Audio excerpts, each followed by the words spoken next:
গোটা ঘর জুড়ে ছড়িয়ে আছে ইতিহাসের পাতা, নবাব আমলের মুদ্রা, দেশ যেদিন স্বাধীন হলো সেদিনের খবরের কাগজ, পুরাতন যন্ত্র, ডাকটিকিট, আরও কত কি।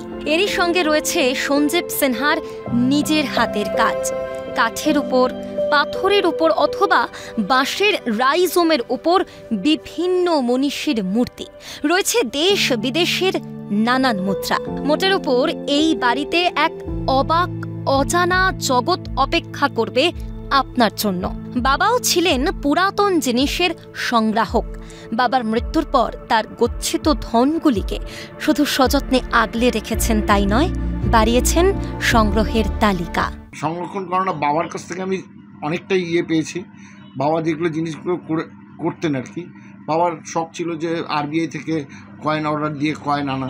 তারপরে আমার ইচ্ছা হলো যদি এইসব কয়েন বাবা রাখতে পারেন ইন্ডিয়ান কয়েনগুলো, তাহলে ফরেন কয়েন, আমি বিদেশি কয়েন, তারপরে ওল্ড কয়েন আমি কেন রাখতে পারবো না। তখন আস্তে আস্তে বিভিন্ন জায়গা থেকে, যেরকম ফেলকন গ্যালারি আছে সেখান থেকে কিছু কয়েন আনিয়েছি এবং কিছু কয়েন মার্কেট থেকে আমি কালেক্ট করেছি, যে খুব পুরনো লোকদের কাছ থেকে আমি কালেক্ট করেছি। নোট এরকম কালেক্ট করেছি, তারপরে নোটের বান্ডিল কালেক্ট করেছি। সঞ্জীব সিনহা বর্তমানে আপার বাগডোগরা গ্রাম পঞ্চায়েতের প্রধান। গোটা এলাকার মানুষের ভালো মন্দ তার হাতে, সব সামলে নিজের ছোট্ট মিউজিয়ামটিকে সামলে রাখেন সযত্নে। সব কিছু গুছিয়ে রাখা, প্রতিদিন পরিষ্কার করা।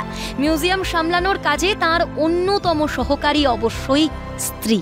প্রথম থেকেই শখ আছে ওনার এগুলোর প্রতি, আর আমার প্রথমে এতটা ছিল না, তবে থাকতে থাকতে একটা অভ্যস্ত হয়ে গেছি।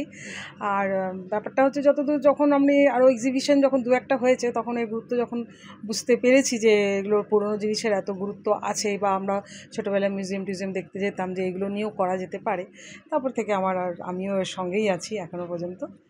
যতটা পারি সাহায্য করতে পারি তাই করি। কাজের ফাঁকে ফাঁকে এলাকা বা আশেপাশের স্কুলগুলিতে ছাত্রছাত্রীদের জন্য তিনি এক্সিবিশন করেন। আশেপাশের ছেলেমেয়েরা অনেকেই আসে তার সংগ্রহ দেখতে। তাদের সব ঘুরিয়ে দেখানোর সময় সঞ্জীব বাবুর উৎসাহ দেখে কে? পিকাই ঘোষের রিপোর্ট, ক্যালকাটা টেলিভিশন নেটওয়ার্ক।